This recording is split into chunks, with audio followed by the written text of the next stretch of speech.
Hi everyone, Jason here from spiritualbabies.net, and I'm joined by my friend Jono from truth2u.org. We've been doing a series lately on answering different videos, and today we're going to answer something different. It's kind of a web post, and although this web post hasn't got a lot of views, the subject matter is quite important, and I thought it would be really good for us to talk about it. So Jono, do you want to expand from there?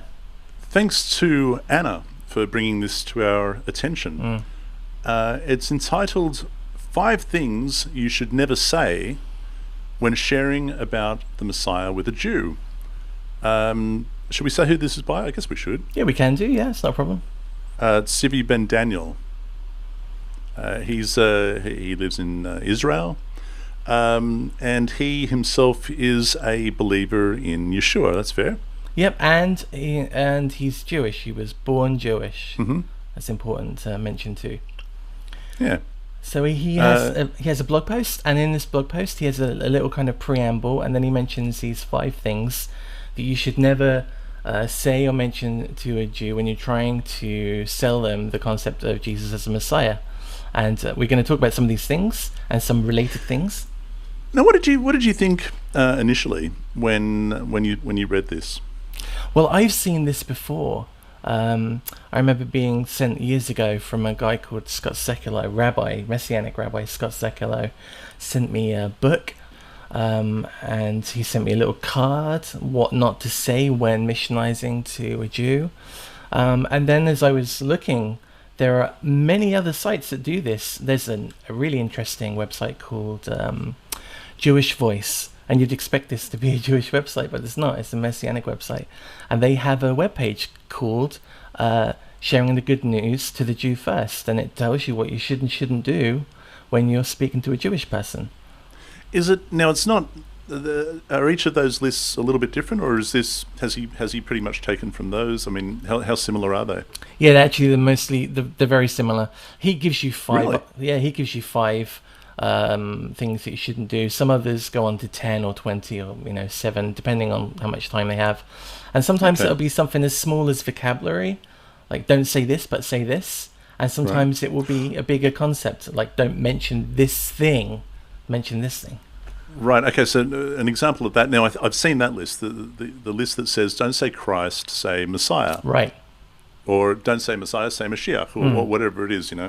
Okay, I've seen that before. This I hadn't seen anything like this before, and so it was interesting when Anna sent it to me. And on my initial reading of Tzvi's list, I was kind of on board with him. I found it really interesting. I kind of felt like he was on our team for the most part. Is that the way you sort of? How did it affect you? I noticed. I know what I first thought is that he may have, like Hagee says that Jews have their own salvation. They don't need Jesus. That's a separate thing. So if you're a Christian, leave them alone.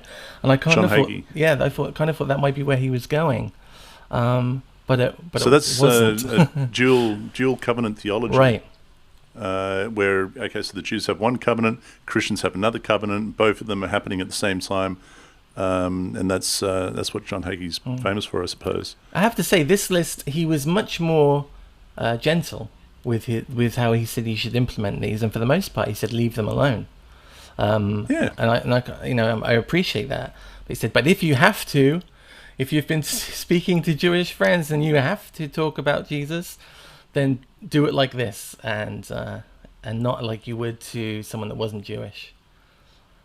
Because Matthew chapter 28, right? It is chapter 28 with the Great Commission, isn't that right? That's right, yeah. Where Christians are commanded, go out and share your faith. This is what you have to do.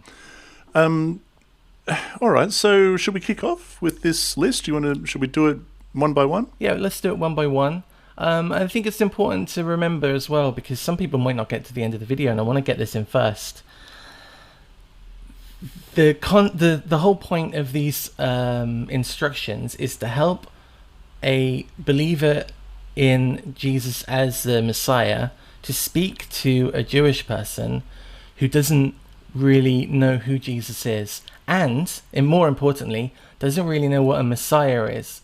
These are instructions for people to speak to Jews that haven't had a very religious upbringing or education.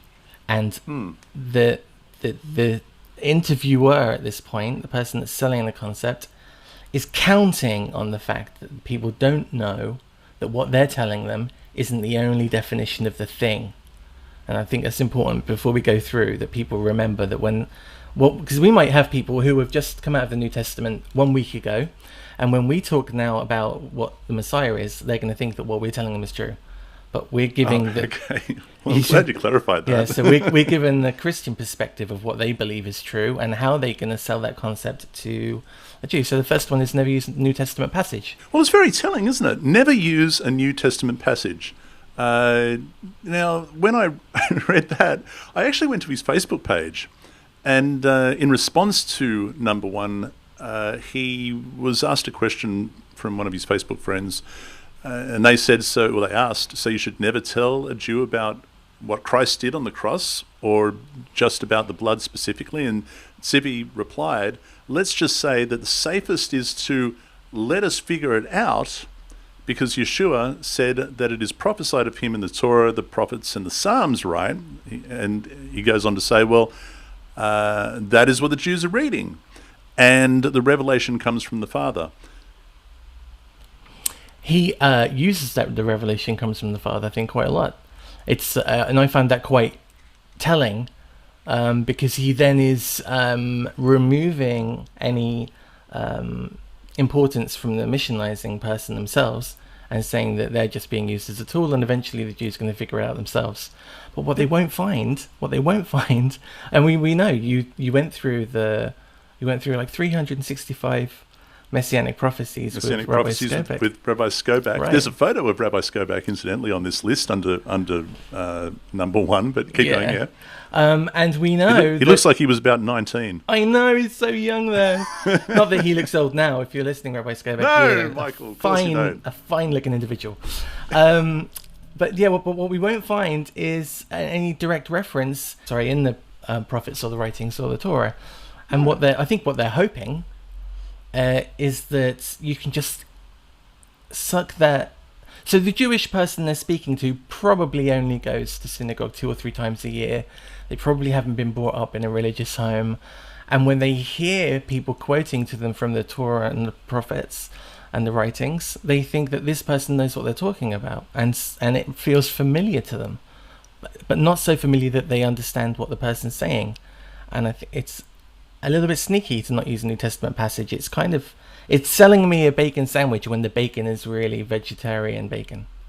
I think I know what I'm getting, but I'm actually getting what the person feeding me wants me to eat. You don't want a bacon sandwich anymore. I don't want a bacon sandwich. So I just want to go to Luke chapter 44, so verses 53 and on. So it says, then he said to them, these are the words which, this is Jesus saying to them, these are the words that I spoke to you while I was still with you, that all things must be fulfilled which were written in the law of Moses, the Torah, and the prophets, and the Psalms concerning me. And then he did a Jedi mind trick and opened their understanding that they might comprehend the scriptures. And what I like about this is that, and Zivi has voiced a similar thing. He's saying, and Jesus is saying, it's all in there. It's all in the Torah, the prophets, and the Psalms.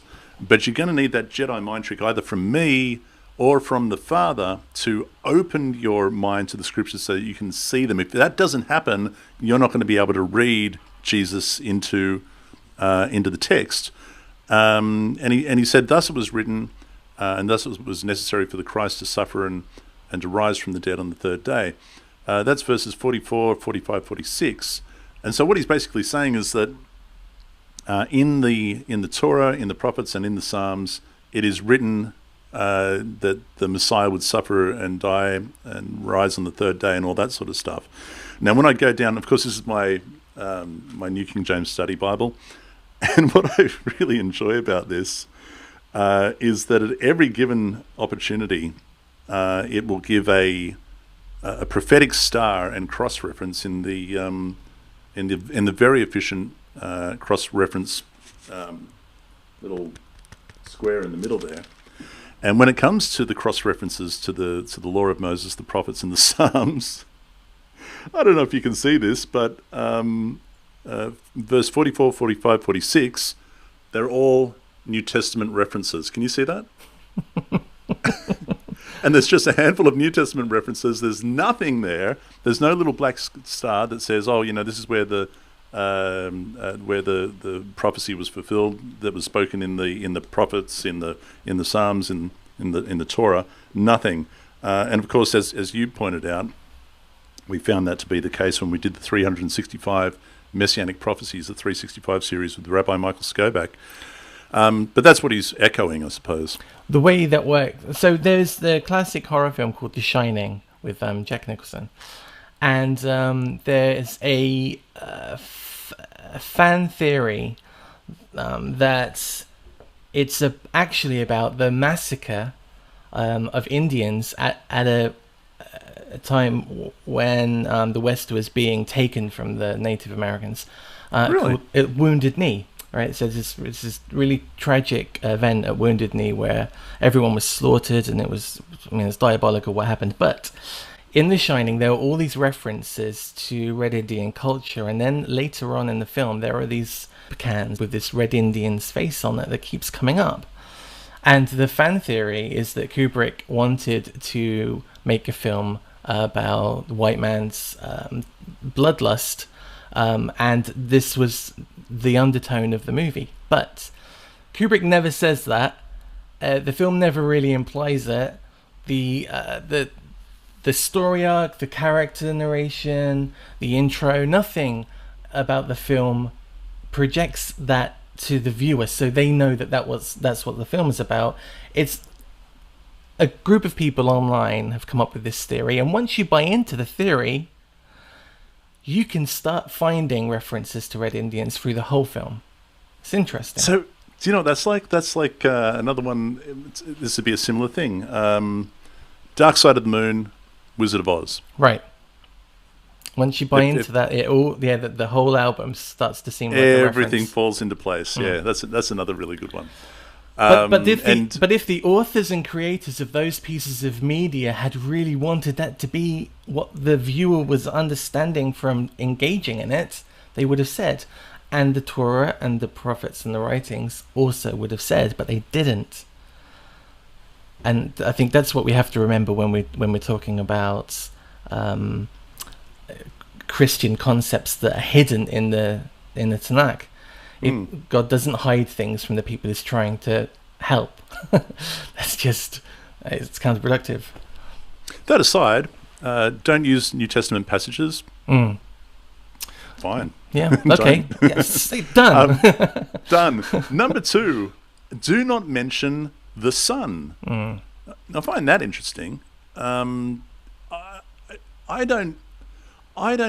wasn't brought up with a Jewish upbringing. I wasn't brought up.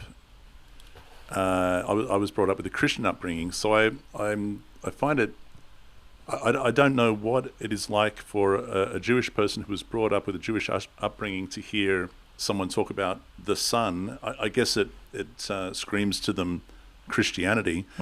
But for me, when I think of the sun in the Tanakh, of course, we think of passages like Exodus chapter 4, verse 22, where God says, "Israel is my son, my firstborn," and Solomon is the only person, I'm pretty sure, the only person who is referred to specifically by name as God's son. And we find that in 1 Chronicles chapter 22, verse 10. But apparently referring to the sun is a turn-off for most Jewish people. What are your thoughts? Yeah, and I think not by name, but just generically, David, I think, references himself as his son, and that God is his father in the Psalms as well. It comes up a few places. I'm just going to read this out, actually. Even among well-known Christian theologians, there are disputes regarding the true nature of Messiah. So, that's the first line of the "Do Not Mention the Son," and basically what it's saying is, don't mention it to this Jewish person, because even among people that do believe in Yeshua, they still don't. They still haven't made up their mind whether he's a son, or whether he is God, or whether he isn't God, or what the whole existence of Yeshua meant in a human way, in a spiritual way. What does it mean? And I find it interesting that he starts with that argument with the Christians haven't made up their own mind yet, rather than you're going to turn Jewish people off because they understand the Son of God to be a pagan idea outside of the Tanakh.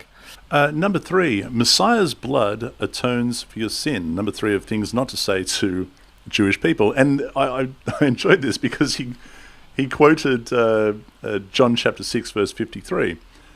And quite rightfully so, because, I mean, it didn't really work very well back then either. And that was when Jesus said, and I'm just going to read it from the New Testament, from verse 53, John chapter 6. Jesus said to them, "Most assuredly I say to you, unless you eat my flesh, eat the flesh of the Son of Man and drink his blood, you will have no life in you. Whoever eats my flesh and drinks my blood has eternal life. And I will raise him up the last day, for my flesh is food indeed, and my blood is drink indeed. He who eats my flesh and drink..." Boy, he goes on a bit about this, doesn't he? "He who eats my flesh and drinks my blood abides in me, and I in him. He who feeds on me will live because of me," and so on and so forth. And it says in verse 60, "Therefore many of his disciples, when they heard this, said, yeah, it's pretty hard. Who can understand it?" And they just went away. It said from that time on, many of his disciples went back and walked with him no more, and quite rightfully so. And so I guess that's what Sibby is citing, going, it didn't work back then, it's not going to work now. And the reason why is because it's an entirely foreign concept in the Tanakh. In fact, we're commanded not to drink blood, especially human blood. Thoughts? Even though he assumes that you are speaking to a Jew that hasn't had a very religious upbringing, he still understands that this Jewish person is going to hear alarm bells when you start talking about a man's blood atoning for your sins. And isn't that telling? What's more telling is that the first line of this one says, "While Yeshua was still roaming in the land of Israel, many people following him had a hard time understanding the concept of human sacrifice." And what that tells me is that the majority, and like the vast majority, if you think that Jesus, I mean, I think he preached to 5,000 people at one point, but he really only had a handful of real followers. All the other Jews, all the other Jews that went to synagogue every week and studied and lived in an Israelite lifestyle with the Torah as their guideline, didn't understand what he was saying about human sacrifice. That the concept of human sacrifice was a thing that would be okay with God. And so I find it fun that he mentions that at the beginning. He's basically saying that in a time probably when the Torah was being lived out more than any other time, when the Jewish people were living very Jewish lives, at that point, nobody believed in this concept of human sacrifice and that would be okay. Well, I mean, it states specifically, doesn't it, in the Tanakh, in the Torah, that human sacrifice is an abomination to God. It's very, very clear. But it seems to be that Zibi understands this to be okay. And that reminds me, I remember last time when we answered Zachary Bauer's, what was it called? His video, whatever it was called. Is Jesus God? That one. Is Yeshua God? He also suggested that that human sacrifice was okay, both Old and New Testament. Remember that he said both Old and New. He said, "I can show you." That's right. I'm still waiting for him to show us. Kind of freaky, but I you know what? I think not just to Jewish people. If you go up to anybody of any culture and you say, "Hey, if you eat Jesus' flesh and drink his blood, you'll have eternal life," I think most people would probably freak out and just be turned off immediately by that. Next one, should we keep going? Yeah, absolutely. Born of a virgin. This is probably one of the... So Isaiah 7:14 and 53 are probably the two that are most used when trying to missionize to Jews. This is what he says: "Very foreign concept to Jews, which rests upon a single verse, Isaiah 7:14, with ambiguous meaning. You know, it's not that ambiguous. Really, what's being said is that a young woman is going to give birth. She will name the child Emmanuel. Emmanuel, before he can discern between sweet and sour or whatever it was, that the pending war is going to pass over. It's going to blow over, and that'll be the sign to Ahaz, the king. Pretty straightforward. But I suppose if you're trying to make it say that one day a virgin will give birth, then yeah, I guess it's pretty ambiguous. The Hebrew, he talks about the Hebrew word alma, which means maiden or young woman. He's quite right, as opposed to betulah, that means virgin. The context of the passage is also speaking about King Ahaz. Now that's right. I'm with him here. I mean, he goes, the anti-missionaries have been instructing Jews for decades about this passage, and therefore, as soon as you mention a virgin birth to a Jew, all the lights are going to go on, and whatever you say after that will most likely be discarded. And so it should be, because it's just silly. And Zivi understands this. But now, speaking of Zachary, right, Zachary Barrett of News of Torah, he mentions us in another video, and he this was like a couple of years ago when he did this video. In which he has a little dig at us for explaining what Isaiah chapter 7:14 actually means. He's just translated it into Spanish, right? And put that out just recently. But in that one, Zachary is saying, "Oh no, it absolutely means virgin, and it didn't mean a virgin back then. It's not as if there's been two virgin births. It means a virgin."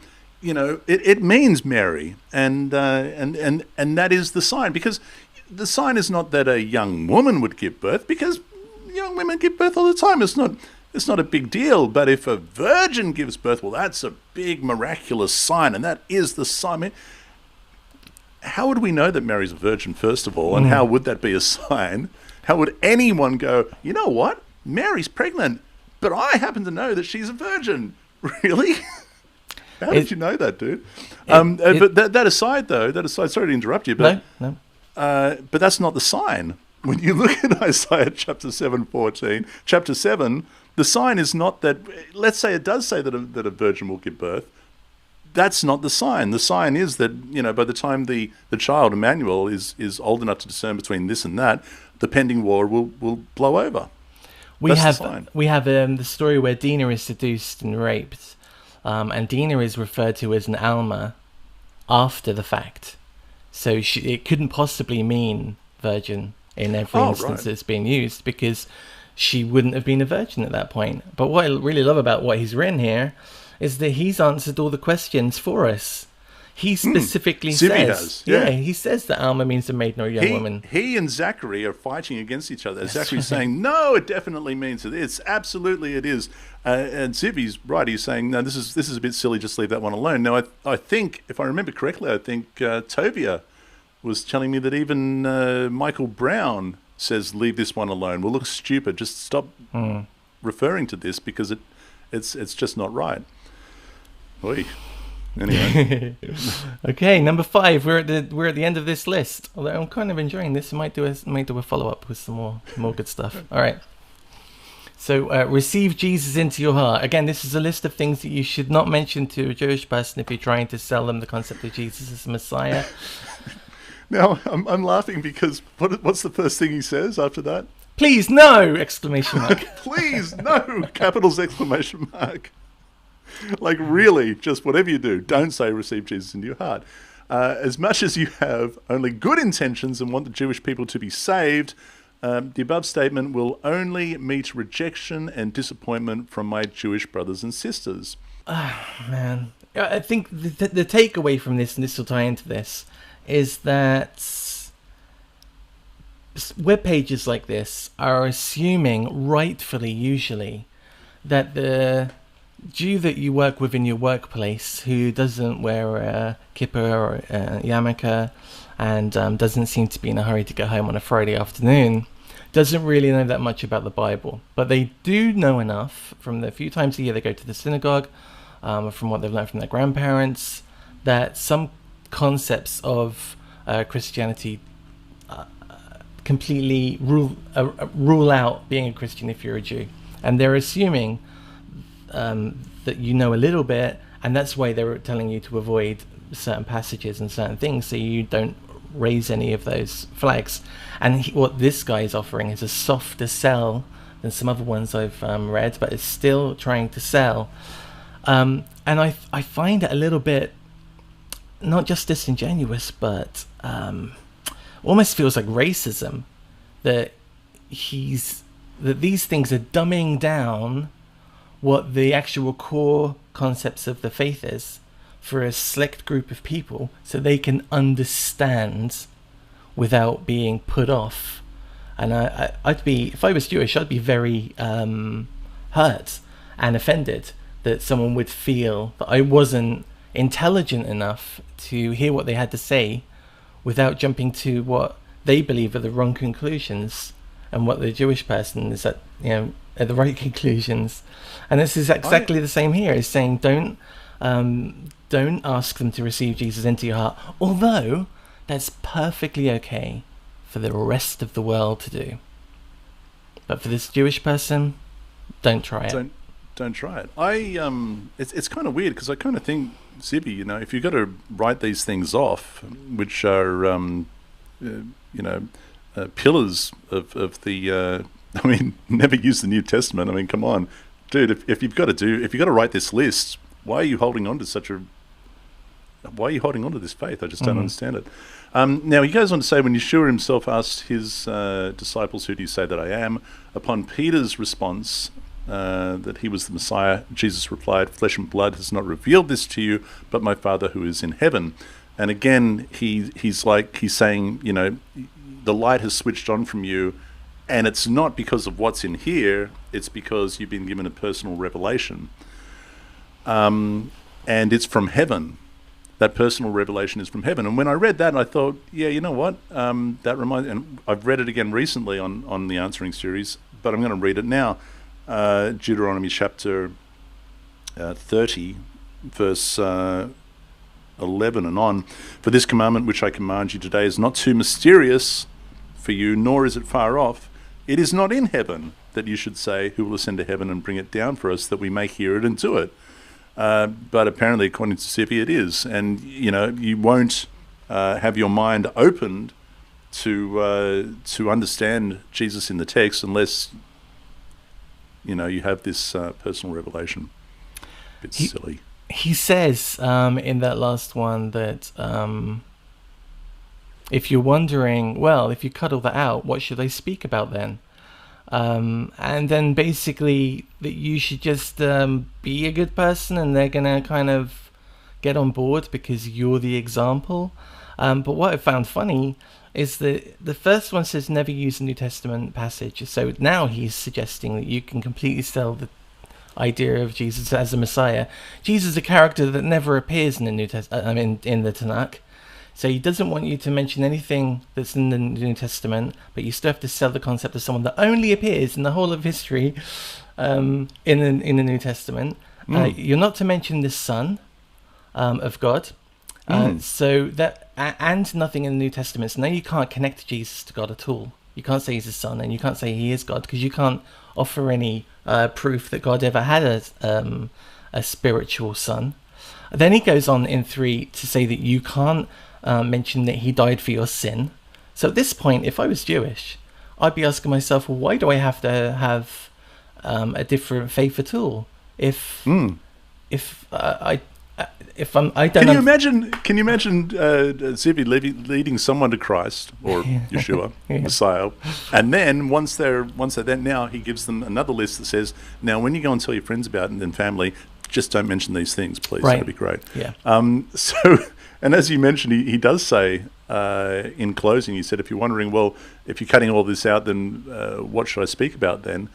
He said, soon the next thing that he's going to release is what you can share and what you can say. Now, he hasn't released that yet. I would have really enjoyed that, but when was this published?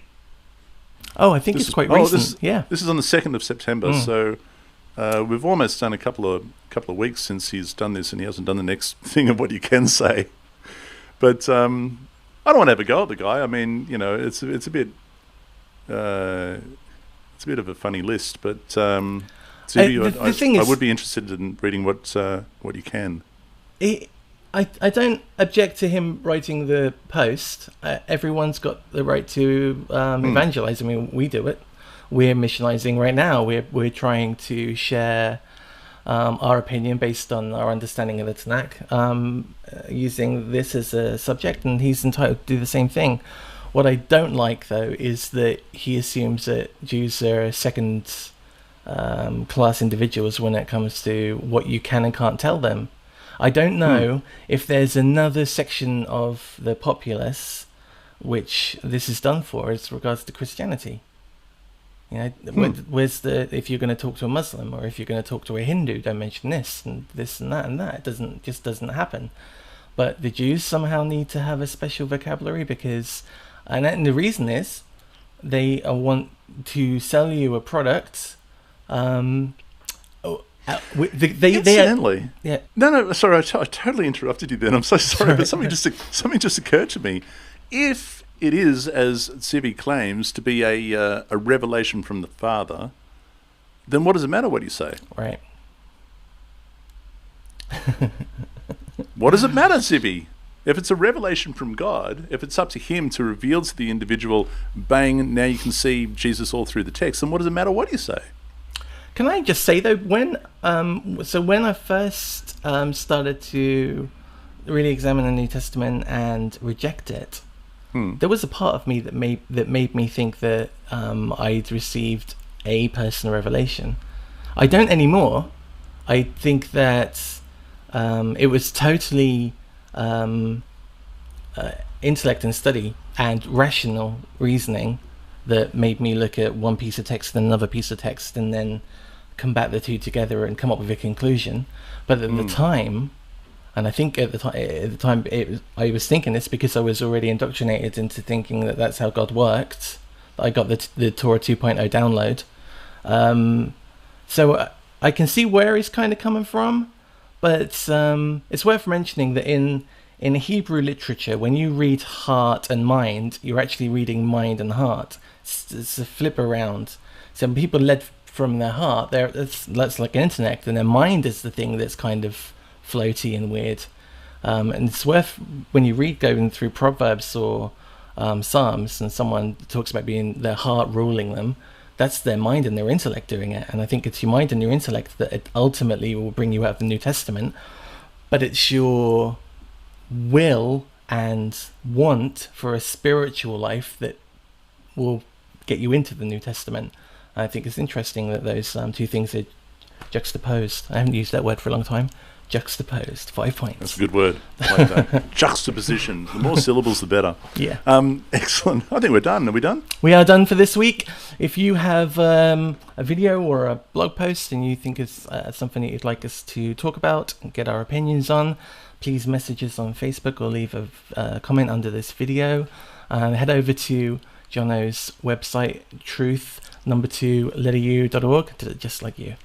And you'll find a huge catalogue and library of good stuff. You also have 1 week left if you want to jump on the tour bus with Jono and Rabbi Tovi. Do you want to tell us a little bit about the tour? Oh, wow. Yeah, okay. There's 1 week. If you think that you can pay for your ticket this week for the Tanakh tour, and organise and make sure you have a passport.